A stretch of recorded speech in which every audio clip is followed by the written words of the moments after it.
The views and opinions expressed in this podcast are not those of New Zambia or its employees, but of the presenter and the respective guest. The New Zambia podcast is powered and proudly brought to you by New Zambia Media. Welcome to another episode of the New Zambia podcast. I'm your host, Mutepa Puta. Today, we have a very special guest, Cliff Otega. Cliff began his career with the global firm KPMG in Perth, Australia, working with a variety of clients, including government, financial services, healthcare, and primarily in the energy and natural resources sector, including BHP Billiton, Woodside Energy, and Shell Australia. He joined the Canadian miner First Quantum Minerals Limited in 2006 and spent over 6 years with the company, a period coinciding with rapid growth from a single Africa-focused mine operation to a global mid-tier copper, gold, nickel producer with operation projects in Europe, Australia, South America, and Africa. Cliff's expertise include advising enterprises on all aspects of corporate governance, internal audit and risk management. He holds a Bachelor of Science from Murdoch University and a Master's of Commerce degree from the University of Western Australia. He's also a certified internal auditor and a certified information systems auditor. Welcome, Cliff. First of all, I'd like to thank you for taking the time out and spending this short moment with us to discuss these issues. Before we go any further into our discussions, I just wanted to ask you, how are you doing and how are the people of Kileleshwa? I hope I'm saying that correctly. Yeah, okay. It's a good effort. Let me say to you and our viewers, Lishani, and also ask Miliche. I remember that viewers may not know that. Yeah, I actually lived in Zambia for over 6 years. That was a fantastic period in my life. I made a lot of great friends and had a great time there. So yeah, you almost got it right. So it's Kileleshwa. So the end is where you need to rush it a little bit to avoid tripping. Kileleshwa. Yeah, so Kileleshwa is a ward. Okay, so a ward is the smallest administrative unit in Kenya politically, and that falls under a county. So we have 47 counties, of which Nairobi City is one, and Kileleshwa is one of 85 wards within that county. Okay. In terms of demographic, what is the makeup of the population of Kileleshwa? What are the people that you're going to be serving?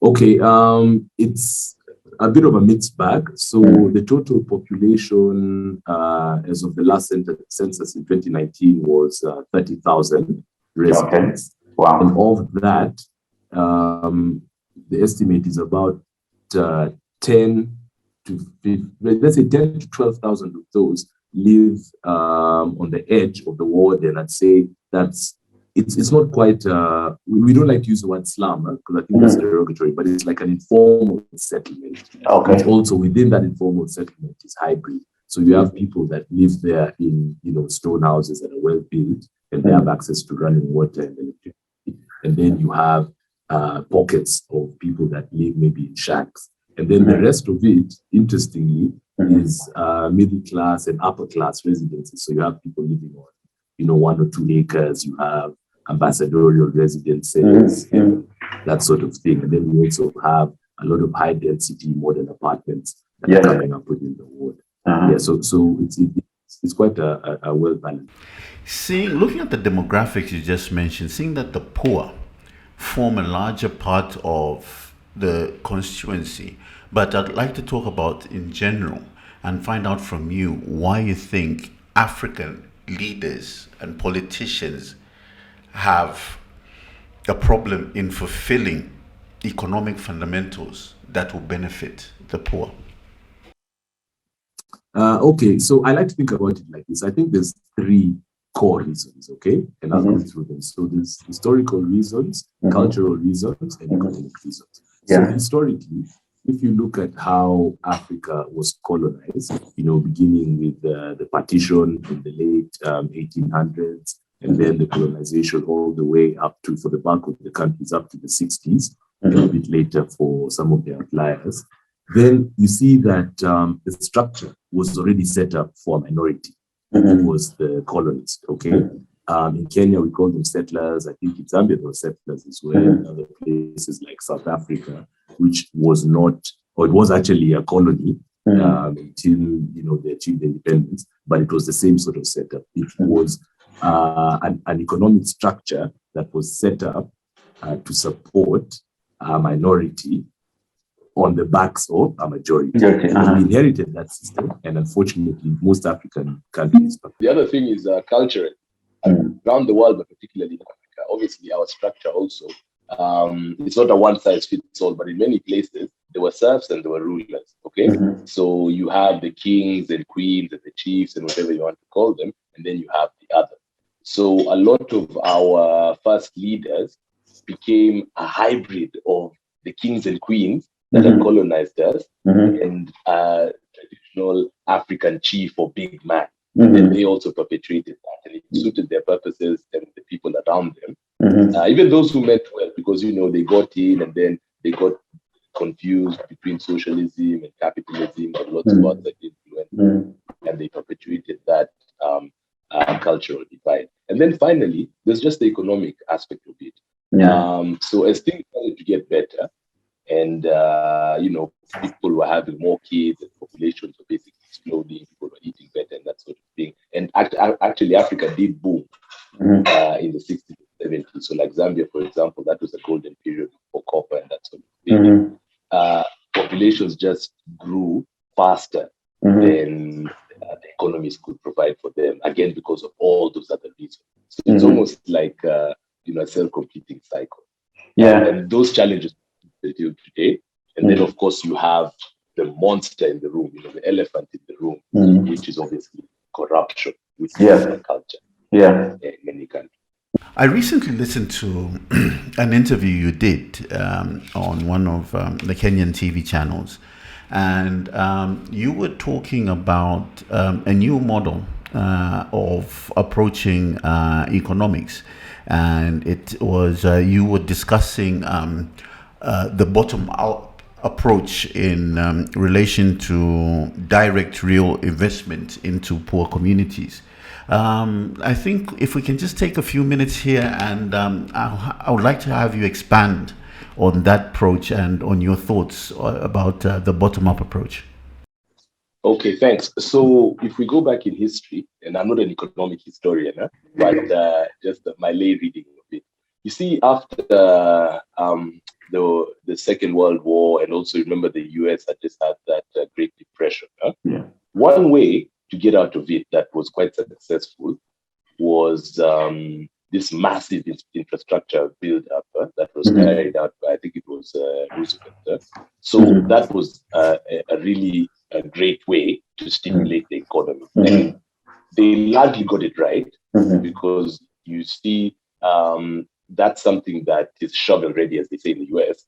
You're saying we need roads, we need bridges, we need ports, we need all the airports and all that sort of thing.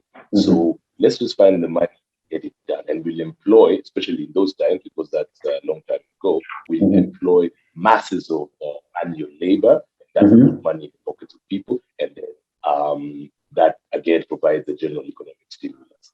Now, fast forward, 60 plus years later, people still want to do the same thing in a much more mechanized environment. So you want to fast track, put Zambia or Kenya on a fast track to development. You're saying, you know what, we're going to build a railway. Like once again, remember these railways already built in Africa in the 1900s. And then you say, you know what, I'm going to revamp that railway, but forgetting that this time you won't employ as many people. The cost will be much higher, and then there's an environmental issue as well. And there's the cancer that we just talked about, corruption.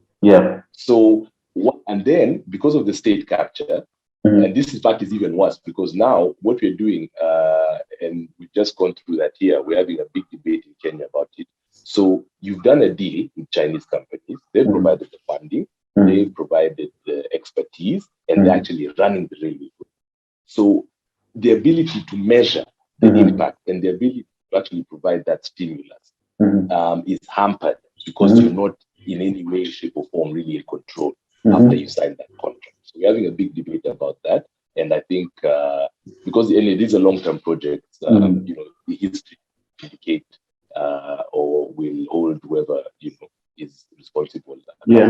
So going back to the core issue, the concepts of trickle down and bottom up perhaps are not fully accepted by economists, but basically what it means is let's think about the difference between trusting a handful of people in a population, custodians of the wealth, and use their innovation and then have them build the industries that will employ the masses and pay them and do that sort of thing. And let's think about how we direct the resources when you look at your national resources.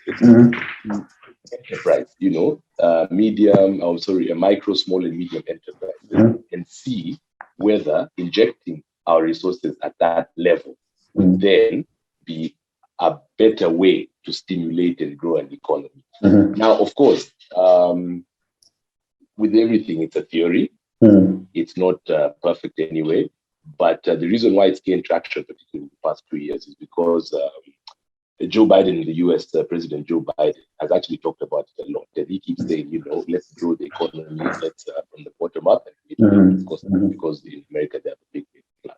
And everyone else is, I don't say jumping on that bandwagon because it's actually a good idea. People are looking at it and saying, hey, guess what? There could be something here. So in Kenya, for example, we now have a national debt of 9 trillion shillings, which is just about 100 billion US dollars. And that's growing, continues to grow. And we can see from a macro level where that money has gone. So we have a new standard gauge railway, almost 600 kilometers.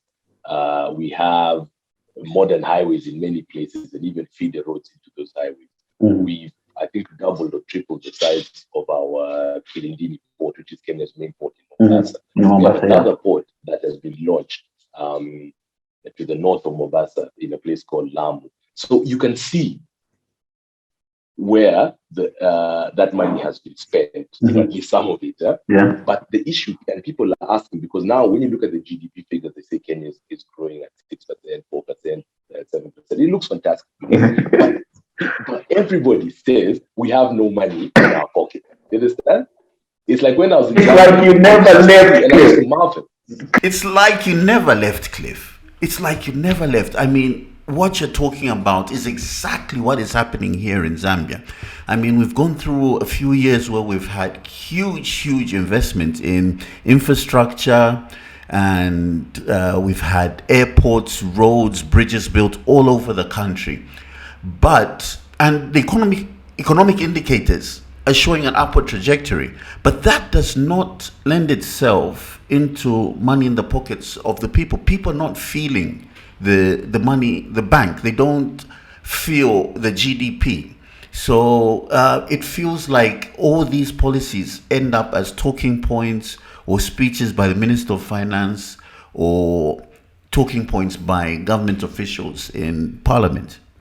I think, and this will be unpopular maybe with the masses, is we have to separate capitalism from socialism, because those two things obviously are straight bedfellows.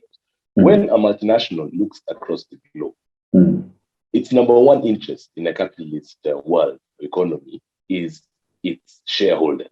Okay. That it comes in like if I'm looking to set up something in Zambia to mine copper or gold, my number one interest as an investor is to maximize the return to my shareholders.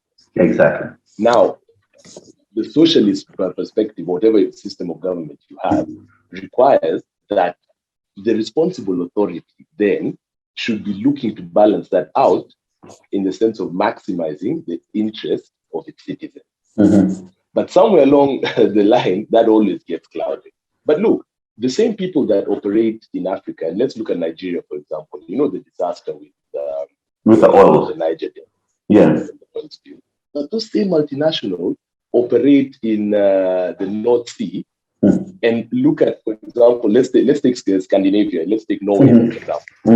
Norway has the largest, I won't call it a future fund, but there's the largest endowment fund for citizens in history. Okay, the same multinationals that are doing business here have signed contracts with Norway, but Norway has developed its own sort of social capitalist sort of economy where it has been responsible enough. It's not perfect, but they've been responsible enough to make sure that they bank for future generations the excess income that they have now. And then what they're using today guarantees that every Norwegian basically has a chance at survival, because you get your free education, housing, healthcare, and that sort of thing, so that you have the best shot at providing for your family and investing in the future. So in fact, to me, that is a practical example of bottom-up, where you take the resources that are generated by the entire economy at the macro level and you inject it at the micro level, not by giving handouts, because some people think it's about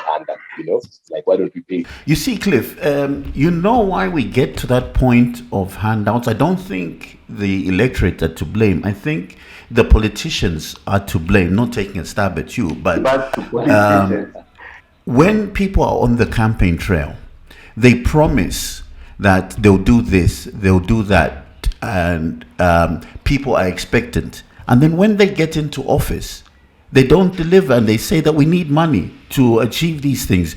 So you have to do this and you have to do that, so that we are able to generate the wealth in order for us to achieve what we promised that we're going to do. So to tie all this together, it's a very complex issue, but let's look at bottom up and let's look at how you can actually achieve some of the things that we're talking about. So the experiment we've tried in Kenya is what we call devolution here. So we went from a very strong central government situation, and we created 47 counties, and each of these counties is headed by a governor who effectively runs the government, because he has a county cabinet and he has a whole county bureaucracy. So then what we did, that was the administrative structure. Then we looked at the budget, and then key functions like healthcare and education and some aspects of infrastructure like roads and certain bridges were devolved to these 47 counties. And then, so the counties receive a constitutionally mandated share of the national budget for them to spend on the people within that county. Okay. So we are 10 years now. We passed that constitution in 2020. The first governors were elected in 2013, and they're retiring this year, for those who did 2 terms, okay? Those who do 5 years each. Now, what was the intention? And I'll give my ward as an example in my country.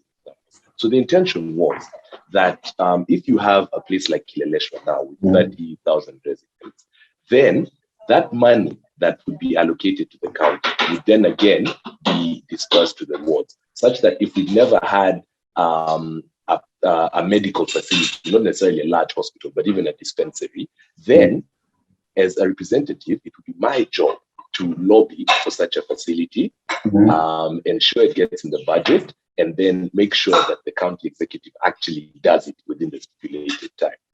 There've been hits and misses, of course, because of some of the stuff that we talked about, just mismanagement, and sometimes even it's just a matter of execution. So you have the money, but the tendering process and the period of construction, getting access to land and everything delays. So by and large, there've been hits and misses, but I think we have made progress. So we're now taking it a step further. We now have from this year something that is called a ward development fund. So within the county itself, again, from its budget, they then allocate a certain amount to each ward. And then that ward decides, within obviously some guidelines, what it can do with that money. So how do we tie that up? So with that sort of money, the things that we'll be looking to do, because like I said, the ward is 30,000 residents, maybe they're about 17,000 economically active people, and of those, maybe 5,000 fall below or fall in the lower income groups. Okay, so then we're thinking, how do we then empower these people with the resources that we have? So we're looking at examples where we bring people together, because like you said, you can't give people cash handouts. That doesn't, as the saying goes, give a man a fish, he eats for a day, teach him how to fish, and he eats forever. So we're looking at putting people together in groups. That has really worked here informally for the past 20, 30 years. It's worked really well when people pool their resources and put together something very, very simple, like we have a machine, that is, it's highly mechanized because it uses electricity or diesel generator, and it's used to grind maize. Okay, we call it a posho milia, but I think the official name is like a maize grinder. So that's how you create whatever you call it, meal or whatever. So if, for example, a group of 10 to 15 women can come together under a registered organization, get a loan from this World Development Fund, or maybe like a women's empowerment fund. And this is a loan, a very low interest loan, maybe a maximum 5%, and develop this income generating activity. Then the bet there is we have now economically empowered that group of 10 women. And you can multiply that across different groups and across different economic activities. And then that is a practical explanation and an example of that. Of course, things could go wrong. A lot of people, or some sections, if the controls are not strong, people would spend that money, disappear, not pay it back, businesses fail. But you're hoping that on balance, you get a higher success rate than I feel, trickle down, bottom up economics. To me, it's a no-brainer. Bottom up economics will work best for everyone.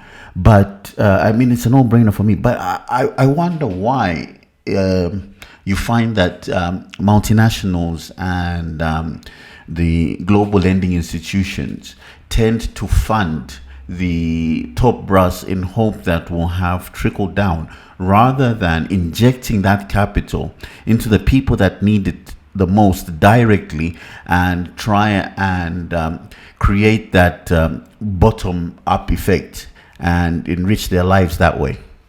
Okay, so here as well in Kenya, we've had a bit of a roller coaster with that. We did have very strong homegrown supermarket chains. Okay, unfortunately, in the past 10 years, 4 of those have collapsed.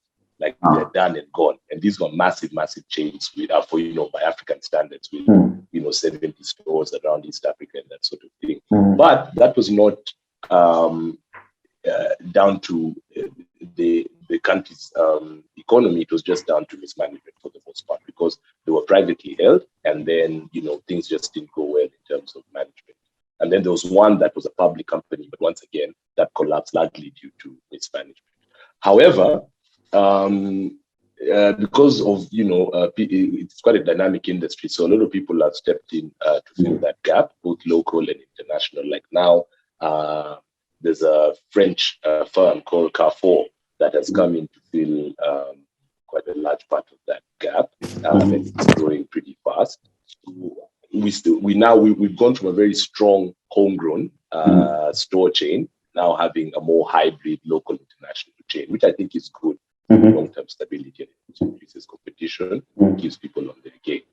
Now, when I look at Zambia, the thing with Zambia was all the time that I was there, obviously the big thing around Zambia's economy is this dependence on mining, and particularly copper. Okay, so the need to diversify, I think, has been understood for a long time, but the ability to do it has been challenged, for whatever reason, Don't you find it funny that people are always talking about diversification, and we only talk about diversification when our core product or core export is no longer performing well on the international markets?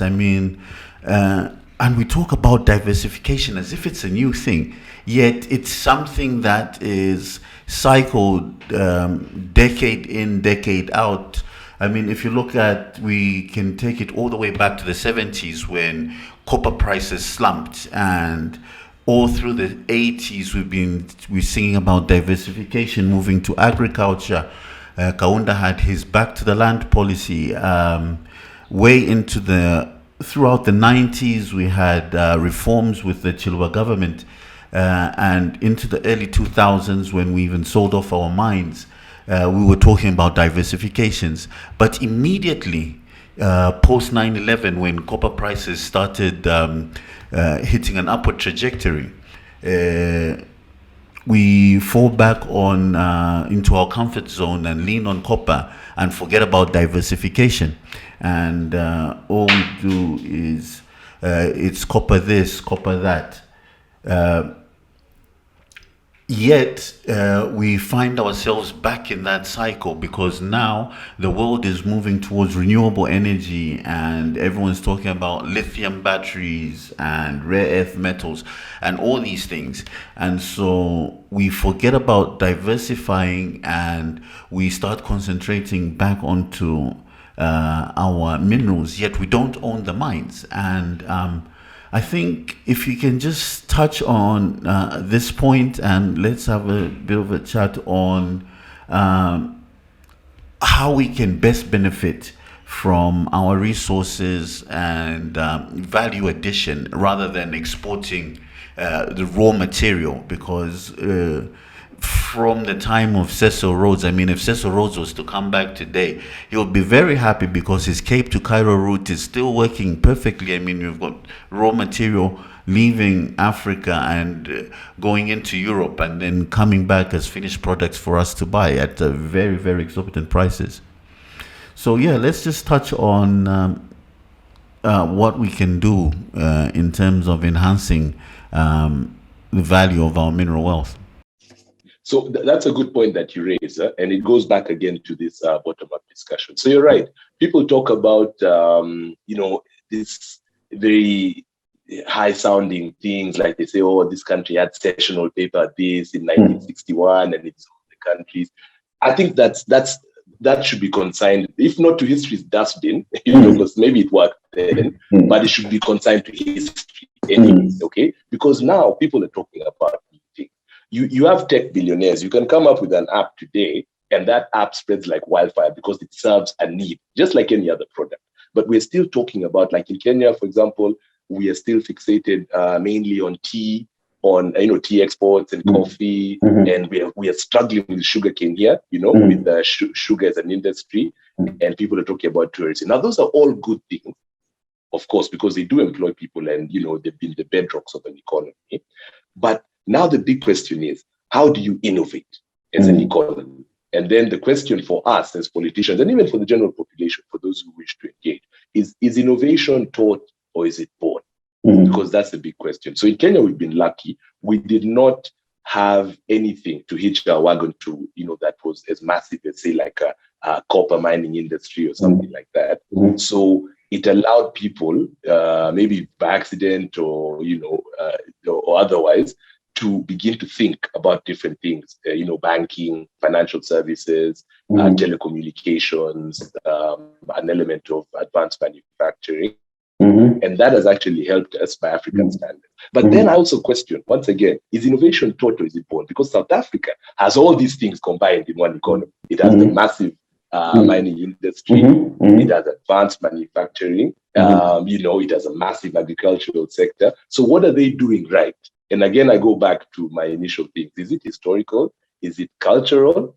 And how much of those two things do we blame for how we have ended up versus how they have ended up? Yeah. What you said about the fish in the desert, it's just got me thinking. We've gone through a big experiment here. So if we bring it all together, and I give an example of where we should have gone, and then I'll tie it to politics.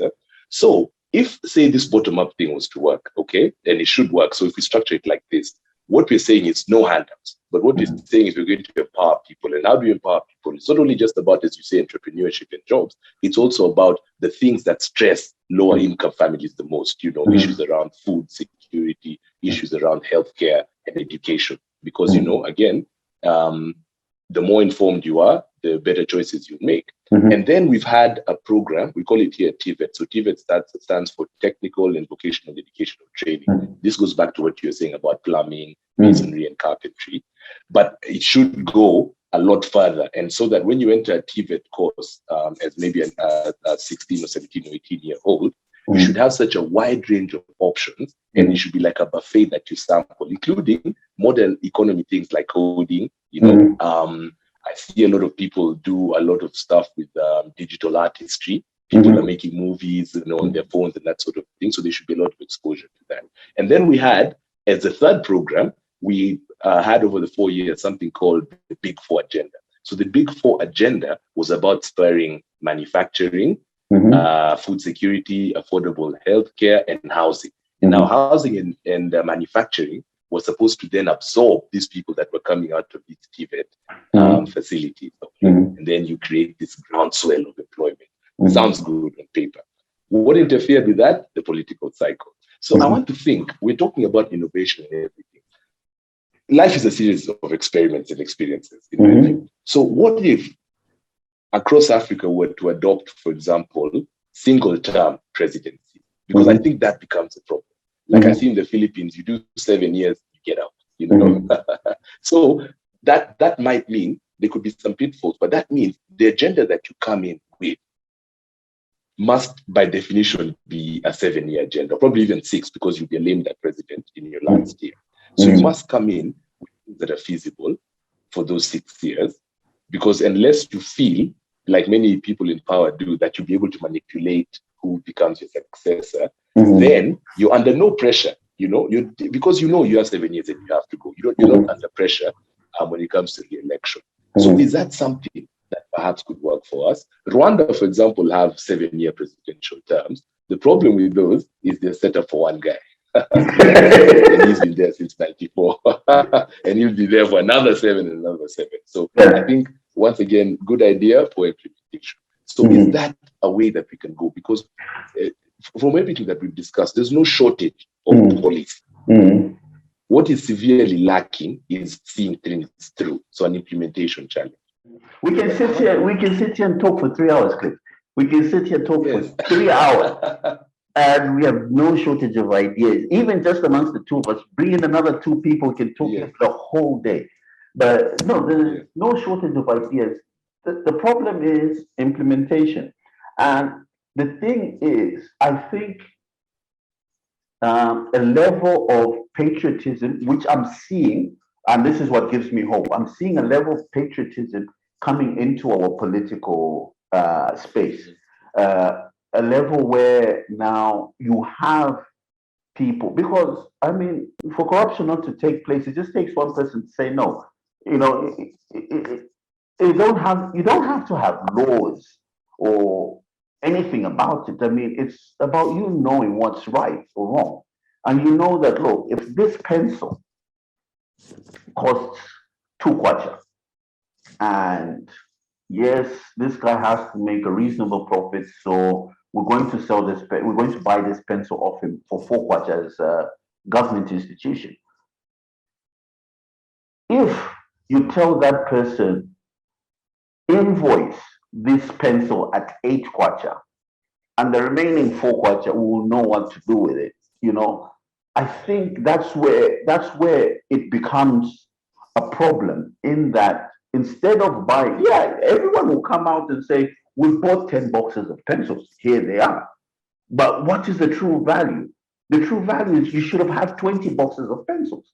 In fact, you should have just had 10 boxes, and the other 10 boxes should have bought erasers, So our leaders are very quick to show us what they've done and cutting the ribbons and everything.